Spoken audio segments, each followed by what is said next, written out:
In this video, I'm going to talk about an underappreciated and an underutilized superpower that we all have. It's simply called asking for what you want. If you're someone who struggles with this or hesitates to ask for what you want, then stick with me. I'm going to talk about what gets in the way of that and how we can effectively ask for what we want. Hello, my name is Michael Dewan-Herrick. I'm a psychotherapist and a life coach, and I've noticed over many years that this superpower, as I'm calling it, is something that many of my clients struggle with. Either they don't ask or they don't ask in ways that are effective. Before I start to describe some of the obstacles and the ways to ask for what you want, I want to share a personal story. This story is about an experience I had early in my life. I think I was 19 years old, and I had to persist in asking for what I wanted. And it goes like this. My grandfather was a piano tuner and repair person. My uncle, his son, was also a piano person. My oldest brother was a piano tuner and repair person, and I thought I would like to follow in the family tradition. So I looked in the phone book and found a place in my own town, which was in Florida at the time, and I called and I asked about this and set up a time to come and meet with the owner of the store. So I arrived and explained my background and why I was interested and asked, is there any way that I could work for you and learn the piano trade? And the answer was clear. No, there were no openings, and he wasn't in a position to employ me. But he was taken by my story a little bit, and he did give me the action of a piano that he could loan out. And the action is the internal mechanism with all the hammers that's inside the piano. And he gave me a few tools, and he said, take it home, take it apart, put it back together, and bring it back to me. So I went home and I did this. It took me a little while. That's a complicated mechanism, but I managed to do it, and I brought it back to him. And we talked a little bit about what I discovered in the process. And he said, okay, thanks. That's about all I can do for you. And I said to him, would you be okay with me just coming to your shop and watching your workers as they work on pianos, so I can just see what it's about? I won't get in the way, I won't cause any trouble.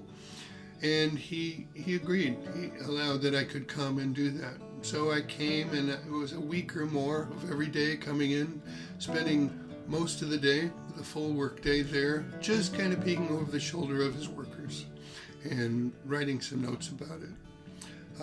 Somewhere in the middle of the second week, he asked me, would I be willing to help him refinish some of his furniture that he had for his home? And I agreed to do that. It had nothing to do with pianos, but he did also refinish pianos, so in a sense it was learning how to refinish things. So I did that. I think it took us about 3 days, and after that, maybe it was in the third week, I came back to peek over the shoulders of his workers. And at some point, he said, you know, I think I could hire you on. I think there are some things I could have you do. So he took me on as an apprentice and gave me some of the simple tasks to do, which I did. And as I mastered a few things, he gave me a few more things. Long story short, I worked with him for 2 years and apprenticed with him. And we did such things. He and I together entirely rebuilt a Steinway grand piano that also had a player mechanism in it, which was very complex. We redid the keys, we redid the soundboard, we did the entire action, we replaced everything, all of the mechanisms for the player part of it we redid, and so I learned about that. So I persisted, and I got what I went for. I got what I asked for. My life led on to other things. I didn't stay in the piano business. I had other adventures to attend to. But I share this just an example within my own personal experience that convinced me that asking for what we want and being persistent about it can really pay off. So before getting to how to effectively ask for what we want, I want to talk a little bit about the ways that we don't ask for what we want, or the reasons that we don't ask for what we want. First of all, perhaps we don't know what we want, or we're not completely clear about it, so we don't know what we're actually going to ask for. If we do know what we want, we may hesitate or not ask because we don't want to impose on anybody. We don't want to inconvenience anybody. We don't want to put a burden on anybody. We may not ask because we're afraid we'll be rejected. We'll get a no, and perhaps we'll take that personally. And another further reason why we might not ask for what we want is we might think that this will make us obligated to do something for the other person, and we don't want to take on that burden. Another reason we may not ask for what we want is we have a belief that the other person should be able to read our minds. If they love us, if they care about us, they should know what we want. We shouldn't have to ask, so we simply wait for them to offer it.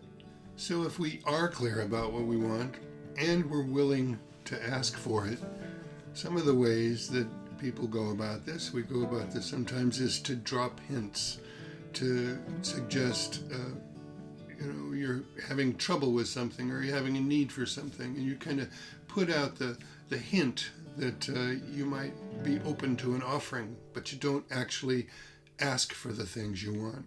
Another thing we can do is to not be specific, to ask for something approximately what we want. For instance, if you have a partner and you want to spend some quality time on the weekend, but you're hesitant to ask for simply that kind of intimate connection, you might come up with an alternative request. Could we tidy the house on the weekend, or could we do this or that on the weekend? And it's not exactly what you want, but you think maybe, for instance, it's a practical enough request that it's likely to get a yes. So not asking exactly for what we want can be another rather ineffective way. Another way that's similar to dropping hints is just complaining, talking about what's difficult, what's painful, what's inconvenient, and just putting it out there, and not even suggesting it'd be nice if I could get some help from somebody for this thing. It's simply to put it out and hope that the person gets the message and makes an offering. So what's a more effective way to ask for what you want? Quite simply, just ask. The power in this is its simplicity. It's boiling it down. It's saying precisely what it is you're requesting. It's not substituting something else. It's not beating around the bush. It's not complaining. It's not doing the things I just mentioned. It's simply saying, could you please do this? And it's not apologizing for asking. It's not necessarily saying if you don't mind, or if it wouldn't be inconvenient, or if you have the time. It's not putting a lot of padding around it. It's simply asking straightforwardly. And once you've asked somebody this, then essentially my instructions, my advice is then shut up. Don't say anything. Let the request hang in the air. If the person's going to be awkward, if they're going to take this in a funny way, let that be with them. You're not demanding it. Prepare for a no. You're going to accept it if they can't help you.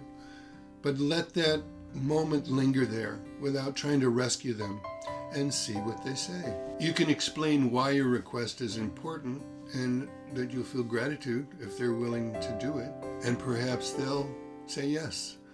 Sometimes a person will make an alternative offering. Well, I can't do that, but would this help? In that case, you can accept the alternative offering, or you could kind of negotiate around that and see if it works for them and you, and then go with it. If you get a no, then accept the no, and perhaps there's somebody else that you can ask. You can move on to requesting this from somebody else. Although my suggestion is to go for simplicity and straightforwardness, there are a couple things that I can add to this. First, don't ask for ridiculous things. For instance, you wouldn't call up a friend and say, could you please come and pick me up in the morning and drive me to work?